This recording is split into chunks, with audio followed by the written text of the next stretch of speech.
Bismillahirrahmanirrahim. Assalamualaikum warahmatullahi wabarakatuh. Mahasiswaku yang berbahagia, Alhamdulillah pada kesempatan kali ini kita bisa bertemu lagi dalam eh, perkuliahan kita dalam video materi pembelajaran yang mudah-mudahan bermanfaat. Teman-teman, hari ini kita akan membahas tentang hak asasi manusia. Nah, materi tentang hak asasi manusia yang tercantum dalam undang-undang baik secara internasional maupun secara nilai-nilai keindonesiaan sudah ada di file PDF yang Kak Dedi siapkan di ruang kuliah teman-teman semuanya. Hari ini di video ini adalah merupakan penyeimbang, bahkan bukan penyeimbang, sumber dari materi yang disampaikan di PDF ada pada sebagian kecil yang ingin Kak Dedi sampaikan di video kali ini. Kenapa? Karena banyak orang kemudian mengagungkan hak asasi manusia. Padahal hak asasi manusia yang tertuang di undang-undang adalah hasil karya cipta karsa manusia yang mencoba merumuskan nilai-nilai hak asasi manusia agar terpenuhi. Nah, ada satu poin penting, hak asasi manusia. Kita bicara tentang manusia, maka ketika bicara hak ada juga kewajiban. Nah, ini yang ingin Kak Teddy seimbangkan.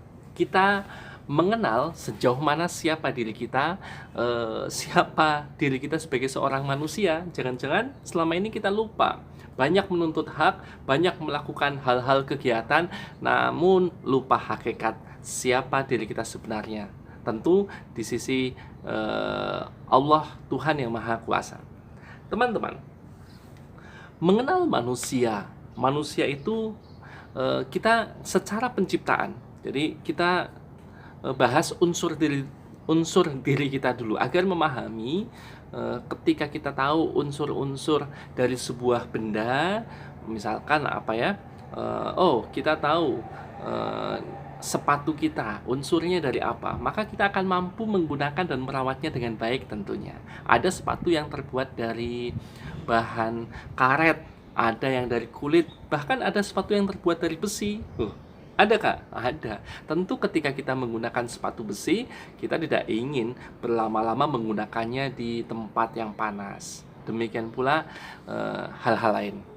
Sahabat yang berbahagia, sepatu karet misalkan cocok untuk ketika kita di tempat banjir, di lokasi bencana, kita pakai itu.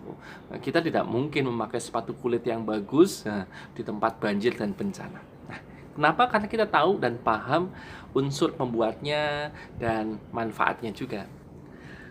Baik sahabat, itu pengantar. Sekarang kita akan bicara tentang manusia. Manusia terdiri dari dua unsur dalam penciptaannya. Apakah itu? Kita terdiri dari dua unsur. Yang pertama adalah secara penciptaan kita ada ruh. Nah, ini di dalam tubuh kita itu ada ruh atau roh gitu kan. Ini unsur yang Allah titipkan, yang Tuhan Maha Esa titipkan kepada kita, dan kita yakin ruh ini sepanjang hayat akan menemani kita. Bahkan sebelum kita dilahirkan di dunia, alam ruh ini sudah ada di alam ruh dan sudah dimintai pertanggungjawaban dan persaksian di hadapan Allah bahwa alam ruh ini beriman kepada Allah. Nah, ini menunjukkan kepada kita bahwa kita memiliki ruh, dan ketika nanti meninggal, ini pun akan sampai ke sana dan terus bisa jadi jasad kita rusak, fisik kita rusak, namun roh kita tetap mempertanggungjawabkan apa yang kita kerjakan. Kalau memahami seperti ini, tentu kita akan terus menjaga sikap kita, akan menjaga perilaku kita, kehidupan kita di dunia ini, karena akan dipertanggungjawabkan. Nah, pertanyaannya adalah, kenapa banyak orang kemudian banyak menuntut haknya tapi tidak melaksanakan kewajiban-kewajibannya.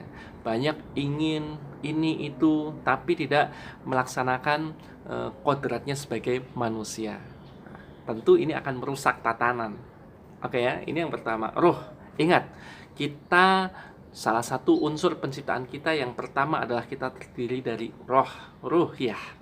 Nah, jadi semua akan dipertanggungjawabkan. Berhati-hatilah dalam melangkah. Berikutnya adalah secara fisik kita terbuat dari unsur tanah.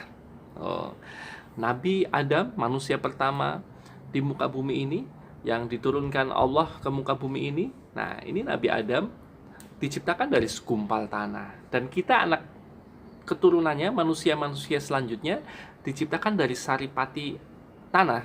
Kalau teman-teman belajar biologi, reproduksi, kita dari dari air mani dan dari sel sperma yang kemudian bersatu dan seterusnya.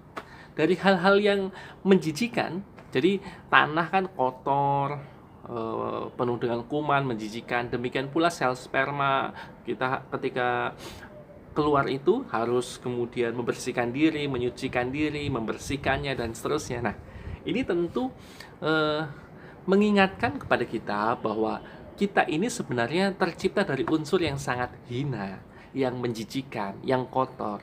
Maksudnya apa?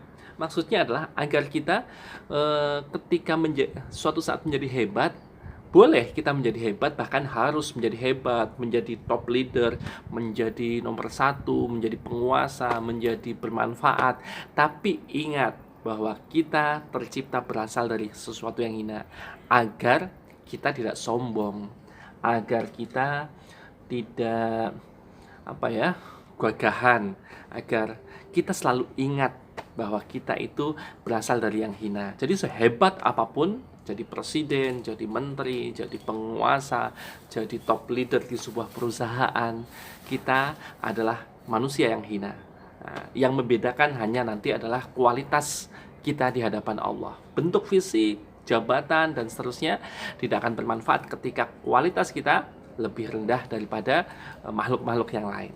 Oke, ini secara penciptaan, secara unsur penciptaan. Agar apa? Agar kita memahami bahwa kita ada ruh yang kemudian akan hidup selamanya, dan kita ada fisik, jasad yang terbuat dari tanah yang nanti akan hancur dan akan hina. Nah, jadi sehebat, segagah, secantik apapun, jangan sombong. Sombong itu adalah merasa dirinya paling hebat dan yang lain sangat rendah. Tidak. Anda boleh menjadi hebat, tapi kemudian hebatkan orang-orang di sekitar Anda. Baik sahabat, ini bagian pertama tentang mengenal manusia. Karena kaitannya hak asasi manusia, ketika kita ingin menuntut hak sebagai manusia, kita paham dulu manusia itu seperti apa. Oke ya, lanjut. Kemudian, nah ini kerennya, ketika kita menuntut hak asasi, sebenarnya Allah pun telah memberikan hak, memberikan fasilitas, memberikan kehebatan. Tuhan yang Maha Esa, yang Maha Kuasa telah memberikan kehebatan kepada kita. Apa itu? Minimal 3 kehebatan yang telah dititipkan kepada kita tanpa kita minta. Apa itu? Dalam proses penciptaan kita sudah lahir di dunia memiliki 3 kehebatan. Yang pertama adalah kita diberikan hati. Kita diberikan hati, kalau bahasa kerennya itu di dalam hati ada kolbu. Nah, ada kalbu di dalam. Jadi, kalbu ini fungsinya apa? Diturunkan Tuhan yang Maha Esa, diturunkan Allah Subhanahu wa Ta'ala. Kalbu ini adalah untuk kita memiliki kehendak, keinginan, hasrat. Setiap manusia memiliki keinginan, memiliki hasrat. Buktinya apa? Ketika kita SMP ingin SMA, SMA ingin kuliah, kuliah ingin kerja. Yang sudah kerja penghasilannya 1 juta ingin 2 juta, ingin 3 juta. Lihat, secara naluri, secara fitrah, keinginan semakin meningkat, semakin meningkat, semakin meningkat. Nah, sahabat, harapannya pun demikian, kehidupan kita semakin meningkat. Tidak hanya ukuran duniawi saja, tapi ukurannya meningkat kualitas kita di hadapan Tuhan yang Maha Esa. Perlu difikirkan. Bedanya kita dengan malaikat apa? Kalau malaikat itu tidak punya kehendak tadi, jadi flat, datar. Nah, kita diharapkan melejit ke sana. Nah, cuman hati-hati. Ketika kehendak ini kemudian membuat kita bisa terjerumus, contoh keinginan berbuat maksiat, keinginan menikmati dosa-dosa ada. Ya, karena manusia itu diberikan pilihan 2 jalan, jalan yang benar atau jalan yang tidak benar. Nah, tinggal kita memilih. Nah, kehendak itu begitu. Hati itu tadi memilih, berkehendak, berkeinginan. Nah, tinggal keinginan kita mau milih yang baik atau yang tidak baik. Nah, itu pilihan bagi teman-teman semuanya. Nah, ini hak asasi yang kemudian akan tetap dipertanggungjawabkan. Nah, tentu sebagai seorang pencipta ingin sebagai pencipta gitu kan, tentu ingin kita memilih yang terbaik. Oke ya. Kemudian yang kedua, kita diberikan akal. Akal itu kita berpikir, mencari ilmu. Jadi kita tahu tuh, secara naluri semua orang tahu ketika berbuat jahat, misal mencuri. Ketika akal kita berpikir mencuri itu tidak baik, merugikan orang lain, mengambil hak-hak orang lain, melanggar hak asasi manusia kalau ada di materi PDF-nya. Nah, maka akal ini adalah untuk kita mencari ilmu agar bisa semakin jelas membedakan yang baik dan benar. Nah, jadi untuk berkembang, untuk hebat, Allah memberikan akal, dan akal ini mencari ilmu, haknya diberikan ilmu. Nah, tinggal ketika memiliki ilmu dan memiliki kehendak untuk memilih, nah, kita memilih yang mana nih? Setiap pencuri pun akan berpikir bahwa apa yang dilakukannya secara akal tidak baik. Secara nuraninya, hatinya juga akan bilang tidak baik. Cuma apa ya yang membuat dia mencuri? Oke, yang berikutnya, yang ketiga adalah Allah memberikan kehebatan, potensi kepada kita selain kalbu, hati, selain akal, pikiran. Maka yang ketiga adalah jasad. Nah, ini fisik.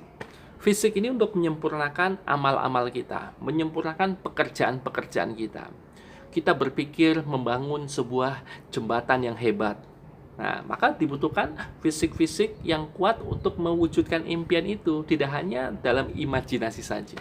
Minimal kalau kita seorang arsitek, ya kita membuat gambarnya kan butuh fisik. Tangan perlu bergerak. Sebagai seorang akuntan, perlu menghitung, tidak hanya cukup di hayalan saja, perlu dituangkan dalam sebuah tulisan, dalam sebuah grafik, dalam sebuah rancangan anggaran, dan seterusnya. Oke, jadi Tuhan yang Maha Kuasa, selain dua unsur penciptaan tadi, jasad dan kemudian roh dan terbuat dari tanah, maka Allah, Tuhan yang Maha Esa pun menitipkan 3 kehebatan kepada kita. Potensi akal, kalbu, hati, dan juga jasad, fisik. Nah, ini teman-teman semuanya, potensi inilah yang kemudian salah satu bagian dari hak asasi yang diberikan kepada kita. Namun ingat, setiap hak yang diberikan tentu diiringi dengan kewajiban. Tadi, kalbu, hati diberikan kebebasan untuk memilih, berkehendak, berkeinginan. Tapi keinginan yang bagaimana? Tentu diiringi dengan kewajiban. Keinginan untuk terus menjadi yang terbaik, menjadi terhebat di hadapan Tuhan yang Maha Esa. Apapun profesinya. Akal ini untuk mencari banyak ilmu, silakan cari ilmu apapun. Tapi bagaimana terhadap ilmu itu, kita harus menerapkannya, memanfaatkannya, bermanfaat. Jasad pun demikian, untuk menyempurnakan amal. Amal yang bagaimana? Tentu amal yang baik, perbuatan yang baik. Nah, ketika kita berbuat yang tidak baik, maka kita akan melanggar hak orang lain. Misal kita mencuri, kita mencelakai orang. Nah, kan bebas kata di fisik saya gitu kan, tapi kan melanggar hak orang lain. Nah, ini teman-teman semuanya, kemudian yang terakhir, yang ketiga adalah diciptakan sudah, unsur-unsurnya tahu, potensi yang diberikan sudah, 3 potensi. Tentu ketika kita diberikan fasilitas, diberikan kehebatan, diberikan hak, diberikan potensi tadi, tentu ada maksud. Sebagaimana ketika kita di sebuah pekerjaan, misalkan kita diberikan fasilitas wifi, fasilitas gaji, fasilitas baju seragam, tentu akan ada yang mengikutinya, betul tidak? Apa itu? Tugas, betul. Tugas, kewajiban, amanah. Tidak bisa ketika kita bekerja di sebuah perusahaan, diberikan fasilitas gaji, baju seragam, kemudian kita tidak melaksanakan tugas. Kira-kira apa yang terjadi? Dipecatlah. Nah, tentu tugas ini sebagai manusia yang menuntut hak azazinya, banyak teori-teori hak asasi yang sudah disampaikan di PDF, banyak hal-hal yang kita tuntut sebagai manusia. Namun ingat, ada kewajiban. Bahkan di teori hak asasi manusia keindonesiaan, nah, silakan teman-teman semuanya. Ini tugas yang pertama. Tugas yang pertama adalah temukan kewajiban asasi yang harus kita lakukan sebagai manusia yang tercantum dalam hak asasi di Indonesia. Oke ya? Itu tugas yang pertama. Temukan kewajiban asasi yang harus kita lakukan sebagai warga negara Indonesia. Oke, nyambung ke materi berikutnya. Kewajiban kita sebagai manusia apa di hadapan Tuhan yang Maha Kuasa? Yaitu kita diberikan dua kewajiban, yaitu beribadah. Dan yang kedua adalah kita memimpin, mengelola apa yang ada tersedia di muka bumi ini. Yang pertama, ibadah. Setiap rangkaian kehidupan kita harus bernilai ibadah. Ibadah itu kaitannya adalah bagaimana kita berterima kasih kepada Sang Pencipta, bagaimana kita mengabdikan diri kepada Sang Pencipta, bagaimana kemudian kita melakukan kegiatan-kegiatan duniawi yang kemudian dipertanggungjawabkan kepada Tuhan Yang Maha Esa. Kalau yang Muslim mungkin ibadah tidak sekedar sholat, puasa, haji, zakat, tidak. Tapi kita yakin setiap rangkaian kegiatan kita bernilai ibadah. Belajar kita harus bernilai ibadah. Bagaimana bahkan sampai masuk ke WC kita harus bernilai ibadah. Oke ya, teman-teman semuanya. Yang kedua adalah kita memimpin, mengelola. Jadi apa yang tersedia di muka bumi ini kita kelola dengan baik, kita pimpin. Kalau dipimpin, ya karena kalau tidak dipimpin, tidak dikelola dengan baik, maka yang terjadi adalah kehancuran. Ada sungai misalkan, sungai yang jernih, ketika kita tidak kelola, tidak kita pimpin, maka kita dengan enaknya membuang sampah sembarangan, mengotori sungai, membuat pencemaran di sungai, hutan-hutan, pegunungan, pohon-pohon yang indah gitu kan, kita tebangi, akhirnya jadi longsor tanpa diikuti dengan penanaman kembali. Nah, tentu ketika kita ingin memanfaatkan pohon-pohon yang ada untuk ditebang, dipergunakan, karena kita diminta mengelola. Nah, mengelola itu tidak hanya sekedar memakai, tapi juga merawatnya.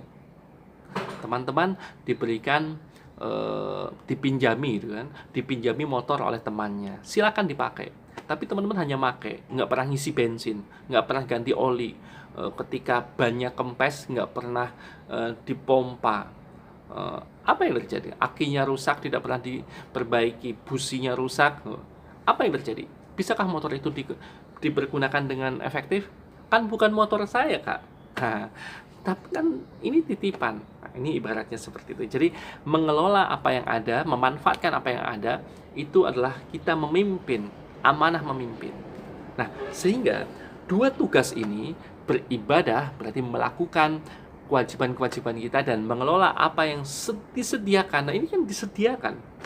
Maka tentu yang sukses akan mendapatkan gaji, bayaran, balasan. Apa balasannya?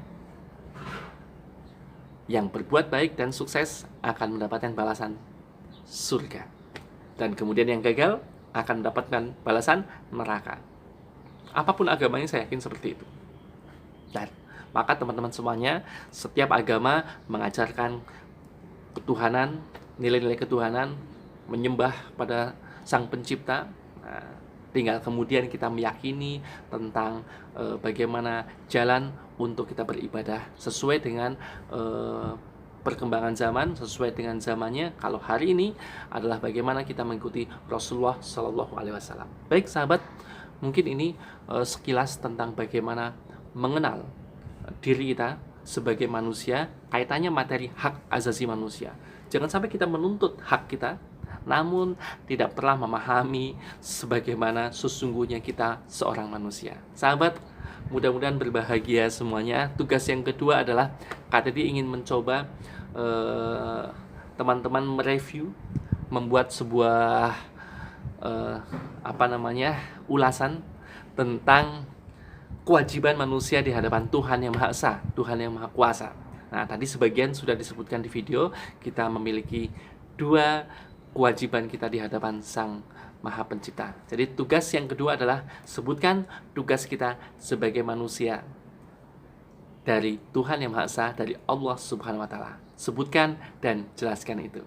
Oke ya, teman-teman semuanya, mudah-mudahan berbahagia semuanya di pertemuan kali ini. Kak Teddy mengucapkan terima kasih sudah menyimak kuliah ini. Saya doakan ya Allah, mudah-mudahan yang menyimak dengan baik dari awal sampai akhir dan mengerjakan tugas, mudah-mudahan diberikan kesuksesan, kelancaran, kesabaran, dan juga kekayaan yang hakiki, serta mampu membahagiakan keluarga-keluarganya. Wassalamualaikum warahmatullahi wabarakatuh.